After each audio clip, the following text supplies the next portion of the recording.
The Queen of Swords rules the watery part of air, and in particular the 21st degree of Virgo to the 20th degree of Libra. She represents the elasticity of that element, which is air, and its power of transmission. In the figure we see that her upper body is naked, but she's wearing a belt and a sarong. It looks like a skirt here. The sarong is evident of some kind of oriental influence here. On her head, she is crested by a child with sharp eyes, which illumine her empire of celestial dew. Dew is the idea of things manifesting down from heaven.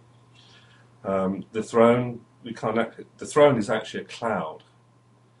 We don't really see the throne at all, so she's sitting on the clouds in the air, and this is very much to do with the watery part of air. The water manifesting there is, of course, through clouds. The symbols that she has, in the right hand she has a sword held down. She's cutting through ignorance and things like this. And in her left hand she has the newly severed head of a bearded man.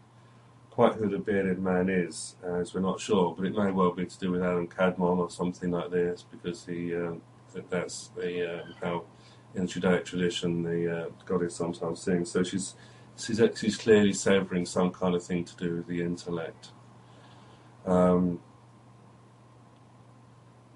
Crowley describes her as to do with idea. She is the clear, conscious perception of idea, the liberator of the mind. Now, with the Queen of Cups, we saw that she is very much this idea of the transcendent self, who is reflective on all that she sees, and we don't really see her face. So this is beyond the mind. And the Prince of Swords,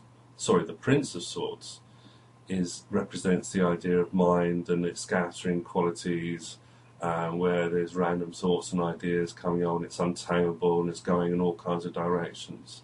But with the water and emotions and the feelings, the mind settles down and becomes calm. Who does this person represent? Crowley says this person would be intensely perceptive, a keen observer, a subtle interpreter, an intense individualist, swift and accurate at recording ideas in action. This idea reminds me very much of Tai Chi, where the mind movements are calm and controlled. On the other hand, of course, there's the other side to her, and she can be untrustworthy, sly, cruel, deceitful, and unreliable.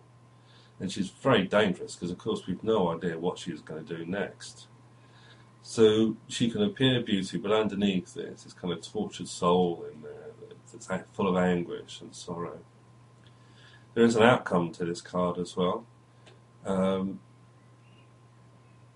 And it may well be that there's love coming from it and devotion coming from the most unexpected of corners.